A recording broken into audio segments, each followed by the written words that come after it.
तो बच्चों ये टॉपिक आपके एग्जाम के लिए बहुत ही मोस्ट इम्पोर्टेंट टॉपिक है। बहुत बार इस पर टिप्पणी, इसका उदाहरण सहित वर्णन कीजिए, इसका सचित्र वर्णन कीजिए। इस तरीके से ये क्वेश्चन आपके एग्जाम में पूछ दिया जाता है कि वर्णांता पर टिप्पणी कीजिए, वर्णांता का सचित्र वर्णन कीजिए, वर्णांता उदाहरण सहित इसकी परिभाषा दीजिए। तो इस तरीके से ये क्वेश्चन आपके एग्जाम में पूछ दिया जाता है। इसकी इंग्लिश होती है कलर ब्लाइंडनेस। ये आपका मोस्ट इम्पोर्टेंट क्वेश्चन है, आपके एग्जाम में बहुत बार आता है। आपके जो चैप्टर है क्लास 12 बायोलॉजी का वंशागत तथा विविधता के सिद्धांत, उस चैप्टर से लिया गया है। तो इसमें इसकी सबसे पहले परिभाषा देखेंगे, उसके बाद इसका उदाहरण देखेंगे और कितने प्रकार की वर्णांता होती है वो भी देखेंगे, और उसके बाद इसका क्रॉस करवा देंगे। तो पूरा आंसर हम इसी वीडियो में आपको करवा देंगे, तो लास्ट तक बने रहें। तो इसमें दिया हुआ है कि इस रोग का पता हॉर्नर ने 1876 में लगाया था, यानी कि हॉर्नर नामक वैज्ञानिक ने इस रोग का पता लगाया था, 1876 में लगाया था।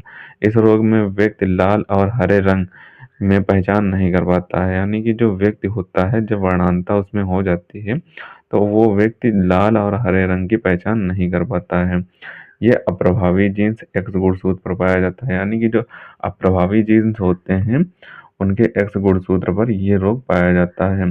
वाई गुणसूत्र पर इसका अभाव रहता है, यानी कि वाई गुणसूत्र पर ये कम ही पाया जाता है, यानी कि बहुत कम पाया जाता है। अतः पुरुषों में इस रोग के लक्षण दिखाई देते हैं, यानी कि पुरुषों के जो एक्स गुणसूत्र होते हैं उस पर ये रोग पाया जाता है। तो पुरुषों में इस रोग के लक्षण दिखाई देते हैं। स्त्रियों में वर्णांता के लक्षण तभी दिखाई देते हैं जब दोनों अप्रभावी जीन्स उपस्थित हों, यानी कि जो फीमेल्स होती हैं उसमें वर्णांता तभी दिखाई देगी जब दोनों अप्रभावी जीन्स उपस्थित हो, यानी कि दोनों जीन्स जो एक्स गुणसूत्र हैं वो अप्रभावी हों, उनका कोई भी प्रभाव ना हो, तभी आपके स्त्रियों में ये रोग दिखाई देगा। ठीक, इसलिए स्त्रियां इस रोग के वाहक का कार्य करती हैं, यानी कि जो फीमेल्स होती हैं वो इस रोग के ग्रसित ना होकर वे केवल वाहक का कार्य करती हैं। वे फीमेल्स की जो होती हैं उनसे उनकी बेटी में या फिर बेटे में ये रोग पहुंच जाता है, केवल वाहक का कार्य करती हैं ये स्त्रियां जो होती हैं। आगे आपको एक इम्पोर्टेंट पॉइंट करके लिख देना है, तो इतना आपकी परिभाषा में लिख देना, इतना ही आपको लिख देना है। आपकी अगर टिप्पणी पूछी जाए तो आपको इतना लिख देना है, ज़्यादा नहीं लिखना है। वर्णांता की परिभाषा भी यही है, टिप्पणी भी यही है, तो आप इतना लिख देंगे। अगर ज़्यादा आपका 3 से 4 नंबर में पूछता है तो आपको आगे एक इम्पोर्टेंट पॉइंट बना के लिखना होगा ब्लैक पेन से। इस रोग को 2 जीन प्रोटेन प्रोटेन और ड्यूटेन नियंत्रित करते हैं, यानी कि ये जो रोग होता है उसको 2 जीन नियंत्रित करते हैं। कौन से? प्रोटेन नामक जीन और ड्यूटेन नामक जीन, ये दोनों जीन नियंत्रित करते हैं, इसीलिए इसे प्रोटेन दोष भी कहते हैं, यानी कि इसीलिए वर्णांता को प्रोटेन दोष भी कहते हैं। वर्णांता जो आपकी होती है ये आपकी 3 प्रकार की होती है। जो वर्णांता आपकी पाई जाती है वो 3 प्रकार की होती है। कौन कौन सी होती है? लाल वर्णांता, हरी वर्णांता और नीली वर्णांता। तो ये आपकी 3 वर्णांता 3 प्रकार की होती है। रेड कलर, जिसमें रेड कलर ब्लाइंडनेस होती है और ग्रीन कलर ब्लाइंडनेस होती है और ब्लू कलर ब्लाइंडनेस होती है। तो ये प्रकार की वर्णांता आपके मनुष्य में पाई जाती है। इसे बोलते हैं प्रोटोनोपिक और इसे बोलते हैं ड्यूटोनोपिक और इसे बोलते हैं ट्राइटेनोपिक। तो ये प्रकार की वर्णांता आपके जो मनुष्य होता है उसमें पाई जाती है।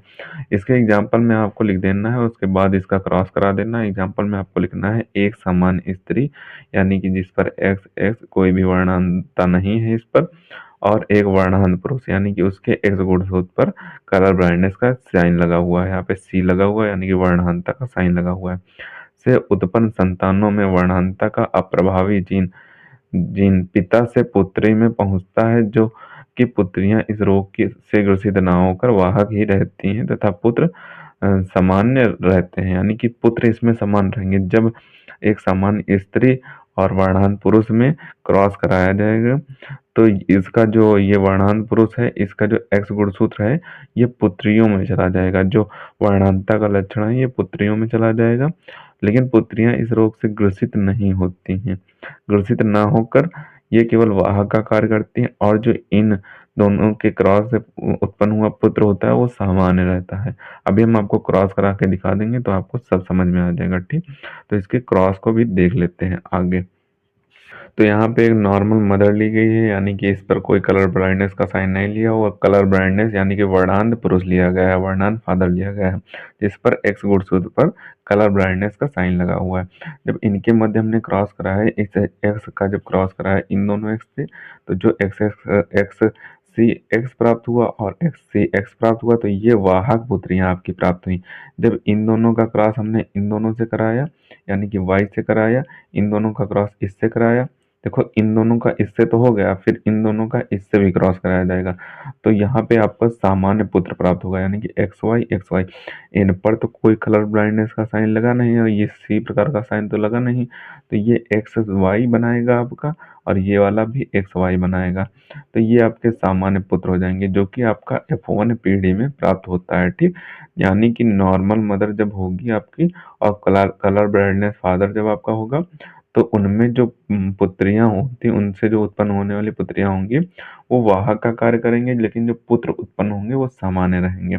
इसके बाद एक और उदाहरण देख लेते हैं। अगर आपसे 5 नंबर में कभी कभी क्वेश्चन पूछ देता है, तो आपको और उदाहरण कर देने हैं, ताकि ये बड़ा हो जाए, आपके अच्छे नंबर मिल सके। तो वर्णांता की वाहक स्त्री का विवाह सामान्य पुरुष से कराने पर उनकी संतानें कैसे होंगी, यानी कि ये जो आपकी F1 पीढ़ी में वर्णांता की वाहक पुत्रियां प्राप्त हुई, इनका जब विवाह कराया जाएगा एक सामान्य पुरुष से, तब कैसे पुत्र पुत्री प्राप्त होंगे उसे देख लेते हैं। तो यहाँ पे एक वर्णांत स्त्री ले ली गई, यानी कि एक्स सी एक्स ले लिया गया है, ये वर्णांत स्त्री के लिंग गुणसूत्र हैं, और यहाँ पे सामान्य पुरुष के लिंग गुणसूत्र ले लिए गए, यानी कि एक्स वाई ले लिया गया है। जब इनके मध्य इसका क्रॉस जब इन दोनों से कराया गया, तो यहाँ पे एक्स सी ये वाला जब इसका क्रॉस इससे कराया गया, तो एक्स सी एक्स प्राप्त आपका हुआ। जब इसका क्रॉस इससे कराया गया, तो एक्स एक्स यहाँ पे एक्स एक्स प्राप्त हुआ। ठीक, तो आपका इनका क्रॉस जब हो गया, और उसके बाद जब इन दोनों का क्रॉस कराया जाएगा इससे, तो यहाँ पे एक्स वाई एक प्राप्त होगा और एक्स सी वाई प्राप्त होगा। तो आपका कुछ इस तरीके से आपके प्राप्त होंगे। तो यहाँ पे एक जो प्राप्त होगा वह आपका वर्णांध स्त्री प्राप्त होगी, और यानी कि वाहक स्त्री प्राप्त होगी। दूसरा सामान्य स्त्री प्राप्त होगी। तीसरी आपका सामान्य नर प्राप्त होगा, यानी कि पुत्र प्राप्त होगा। चौथा जो प्राप्त होगा आपका वर्णांध पुत्र प्राप्त होगा, ये आपका वर्णांध पुत्र प्राप्त होगा। ये सामान्य पुत्र प्राप्त होगा, और ये वर्णांध वर्णांध पुत्री प्राप्त होगी, ये सामान्य पुत्री प्राप्त होगी। यानी कि जिन पर सी नहीं लगा वो सामान्य है, जिन पर सी लगा वो वर्णांध है। यहाँ पे वर्णांध पुत्र है, यहाँ पे वर्णांध, यानी कि 50-50 का रेशियो रहेगा। 25% आपके वर्णांध स्त्रियां पाई जाएंगी, यानी कि पुत्रियां पाई जाएंगी, और 25% आपकी सामान्य पुत्रियां पाई जाएंगी। 25% आपके सामान्य पुत्र पाए जाएंगे, 25% आपके वर्णांध पुत्र पाए जाएंगे। तो इस तरीके से आपका क्रॉस होता है। जब वर्णांता की वाहक स्त्री का विवाह सामान्य पुरुष से होगा, तो इस तरीके की संतानें आपकी उत्पन्न होंगी। ये आपका छोटा सा आंसर हो गया वर्णांता का। इसके हम आपको स्क्रीनशॉट दिए देते हैं, आप स्क्रीनशॉट कर लें, और इसे आपको अच्छे तरीके से तैयार कर लेना है। एक मोस्ट इंपॉर्टेंट आंसर है, आपके एग्जाम में बहुत पूछा जाता है, तो इसके आप स्क्रीनशॉट कर लें और इसे आपको अच्छे तरीके से तैयार कर लेना है।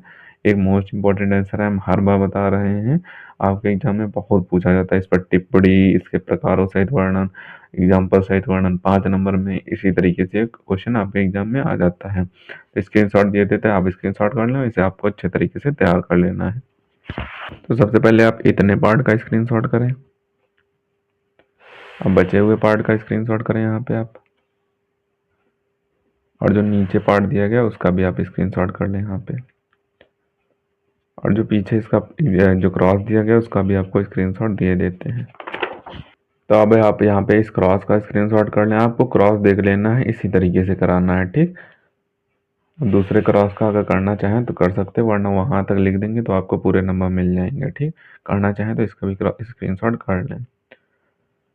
तो इन सभी को आपको अच्छे तरीके से तैयार कर लेना है, इंपॉर्टेंट आंसर आपके एग्जाम में आ जाता है, तो इन्हें अच्छे तरीके से तैयार कर लें। मिलते हैं किसी नए वीडियो में नए टॉपिक के साथ, तब तक के लिए धन्यवाद। और अगर अभी तक आपने हमारे इस चैनल को सब्सक्राइब नहीं किया है तो सब्सक्राइब जरूर कर लें, क्योंकि हम इसी तरीके से क्लास 12 से रिलेटेड इंपॉर्टेंट टॉपिक पर वीडियो डालते रहते हैं।